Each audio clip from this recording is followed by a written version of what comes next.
Bagi warga Jakarta, khususnya orang Betawi, penampakan sepasang boneka berukuran besar yang kerap kali hadir di acara-acara perayaan pastinya sudah tak asing lagi. Apalagi tampilannya memang mencolok banget. Yap, ini dia si ondel-ondel.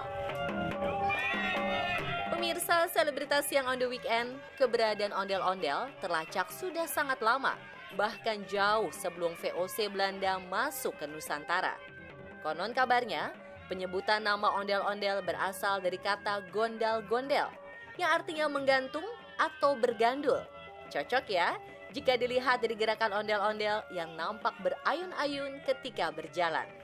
Selebritas yang on the weekend akan mengulas kisah si ondel-ondel ini dengan lebih rinci. Kalau kita berbicara ondel-ondel itu adalah berbicara sesuatu yang besar, melawan sesuatu yang besar. Sesuatu yang besar ini yang positif, sesuatu yang besar ini yang negatif. Nah, orang dulu bingung. Ya, bagaimana melawan sesuatu yang besar? Artinya kekuatan besar ya. Bisa wabah, bisa santet, bisa gagal panen, bisa macam-macam penyakit. Nah, itu kalau itu, maka itu dia berpikir apa nih? Wah, sesuatu yang besar. Dia bilang lihat gunung. Wah, gunung ternyata oke gunung. Tetapi gunung, bagaimana supaya gunung ini bisa mempunyai nyawa? Maka ide besar yang semulanya gunung itu diekspresikan menjadi sesuatu boneka besar yang ukurannya 2,5 meter atau 3 meter. Tak semua orang suka melihat ondel-ondel. Biasanya sih, anak-anaknya akan menjerit ketakutan bila melihat sosok ondel-ondel yang menyeramkan. Menurut laman resmi Kementerian Pendidikan dan Kebudayaan, ondel-ondel pada awalnya memang dibuat untuk penolak bala, mengusir wabah penyakit yang menyerang perkampungan atau gangguan roh yang suka bergentayangan. Jangan heran jika pembuatan ondel-ondel di masa lampau nggak bisa sembarangan, karena dianggap memiliki kekuatan goib, membutuhkan sesajen dan ritual dan disertai dengan pembakaran kemenyan. Linda Nirin, putri dari almarhum seniman Betawi Haji Nirin Kumpul, beberapa kali pernah mengalami kejadian misterius berkaitan dengan keberadaan boneka ondel-ondel warisan dari ayahnya. Ditemui usai mengajar di sanggar tarinya, Linda Nirin mengisahkan betapa anak didiknya kerap kali menangis ketakutan tanpa sebab setiap melihat penampakan boneka ondel-ondel warisan keluarganya. Dan saat Linda Nirin menjelaskan tentang sejarah ondel-ondel milik keluarganya itu, peristiwa aneh tiba-tiba saja terjadi. Lampu kamera mati tanpa sebab. Buat setiap hari Minggu itu Empok kan ada ngajar tari sanggar nih, sanggar. Karena anak-anak suka takut, mukanya dibalikin begitu, saudara Empok. Jadi tuh bocah nggak ada yang takut gitu. Kalau muka perempuan mah nggak tapi seng-seng banget ya. Kalau laki kan orang suka agak-agak serem gitu mukanya. Nah ini segini nih, ada yang lebih gede lagi. Ada yang lebih gede lagi. Setahu Empok, kalau dulu sih ada kali ya, karena tuh ondel-ondel dulu kan serem gitu. Jadi buat nakut-nakutin makhluk apa dulu kali. Tapi kalau sekarang nggak ada tuh kayaknya, karena Empok juga punya kan ondel-ondel. Ngangkatnya pun biasa aja gitu, nggak seberat dulu. Peristiwa-peristiwa aneh yang terjadi berkaitan dengan ondel-ondel antik yang dimiliki keluarganya tak lantas membuat Linda Nirin panik atau ketakutan. Ondel-ondel warisan tersebut justru menjadi pengingat bagi dirinya untuk terus berjuang melestarikan kesenian Betawi, seperti yang dilakukan almarhum sang ayah, Haji Nirin Kumpul, semasa hidupnya. Jika dilihat secara bentuk dan fungsinya, ondel-ondel ternyata memiliki kemiripan dengan atraksi sejenis dari beberapa daerah di Indonesia. Dari Bali, ada yang namanya ngelawang barong untuk menolak bala dan menetralisir energi negatif. Sementara dari Kalimantan Timur, ada yang namanya hudok. Hudok dipentaskan ketika suku Dayak akan membuka lahan sebagai simbol penghormatan pada leluhur dan sarana untuk mengusir hama akan merusak tanaman. Ada beberapa versi berbeda mengenai asal-usul ondel-ondel. Sayangnya, tak ada informasi pasti siapa penciptanya dan kapan ondel-ondel diciptakan. Secara historis, ondel-ondel sudah ada sebelum 1600 Masehi.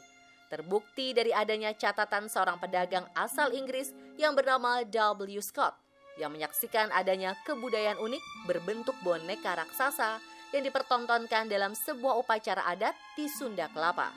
Sementara dalam bukunya The Garden of the East, E.R. Skidmore, seorang pelancong dari Amerika yang sempat tinggal cukup lama di Batavia, juga menyebutkan tentang adanya seni jalanan berupa tarian boneka raksasa yang diarak beramai-ramai. Ondel-ondel juga menjadi representasi wujud syukur dalam acara sedekah bumi yang disebut baritan. Kalau diartikan, diasumsikan bahwa itu persembahan ondel-ondel menjadi pendukung utama pada upacara baritan, upacara sedekah bumi, maka dia pasti sudah ada sebelum Islam masif di sini. Islam masif paling abad berapa? 11, 12, 13 gitu ya. Jadi sebelum itu kita adalah Hindu-Buddha yang menyembah kepada dewa-dewa, Dewa Istri. Dan beberapa cerita rakyat juga banyak menceritakan bahwa kita di sini dulunya adalah masyarakat yang ya di awal lagi tentunya masyarakat yang menyembah apa saja, tapi kemudian menyembah kepada dewa. Sesudah Islam datang masif, maka itu kegiatan-kegiatan itu diganti menjadi kegiatan yang syar'i gitu ya, kegiatan yang syariah. Jadi memang belum ada catatan yang pasti kapan nih, hari apa nih ondel-ondel barongan muncul, siapa yang bikin, itu karena itu merupakan domain masyarakat yang sudah dilaksanakan oleh masyarakat secara turun-temurun berabad-abad. Boneka ondel-ondel yang kini kita kenal terbuat dari anyaman bambu. Tinggi ondel-ondel sekitar 2,5 meter sampai 3 meter. Sementara beratnya bisa mencapai 30 kg. Bahan membuat ondel-ondel memang sengaja dipilih dari bambu yang ringan agar tidak terlalu memberatkan yang memainkannya. Ondel-ondel dihiasi pakaian dan aksesoris sehingga mirip dengan manusia. Saat pentas, boneka akan digerakkan dari dalam. Umumnya, boneka ondel-ondel dibuat berpasangan layaknya pengantin laki-laki dan perempuan. Ada pendapat yang menyatakan bahwa ondel-ondel memiliki keterkaitan dengan pengaruh agama Hindu Jawa.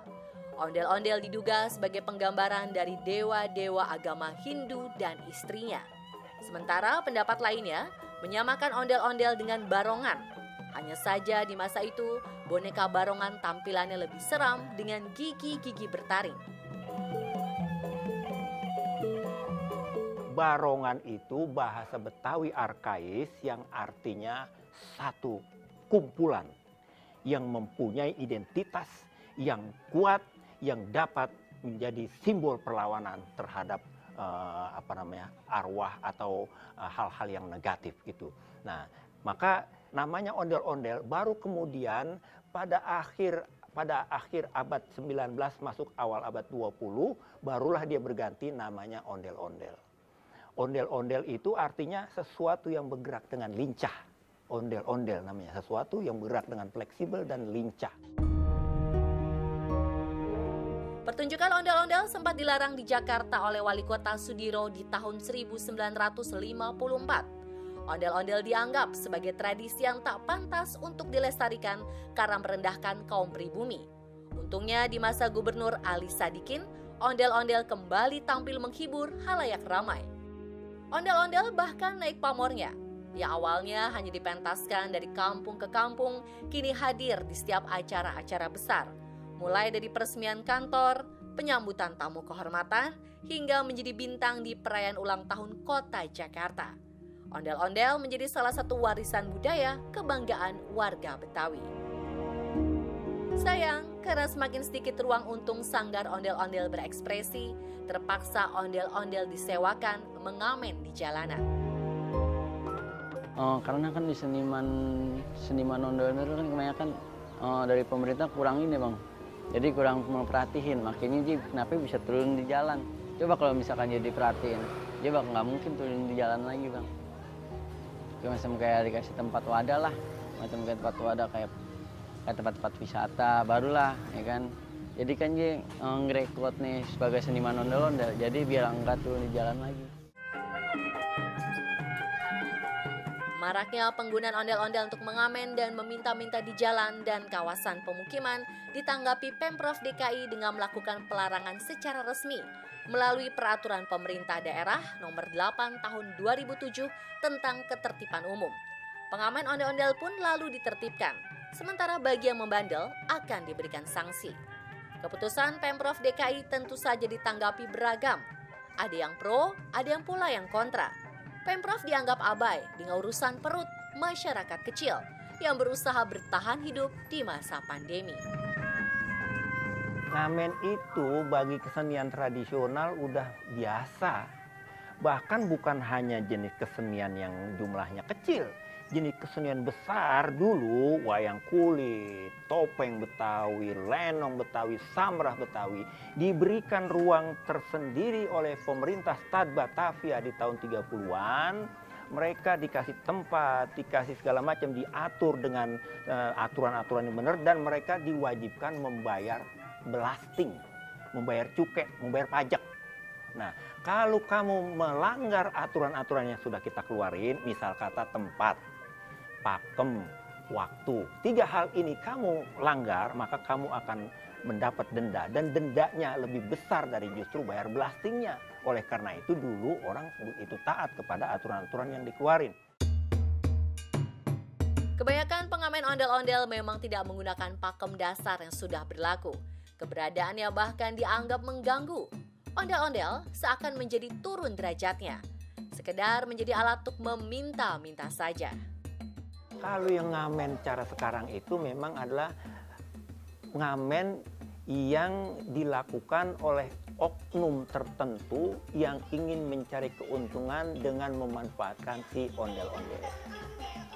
Jadi saya toke punya modal sedikit, kemudian saya teman-teman anak-anak muda, anak-anak kecil bahkan masih di bawah 5 tahun itu mereka suruh ngamen itu, saya kumpulin, mari ngamen, saya modalin, saya sewain mikrolet, kamu kesono, ntar kamu store sekian, lu dapatnya berapa terserah.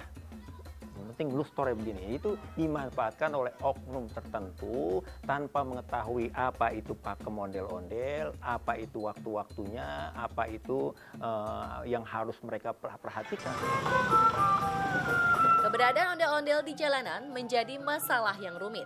Di satu sisi, para seniman butuh ruang untuk bertahan hidup.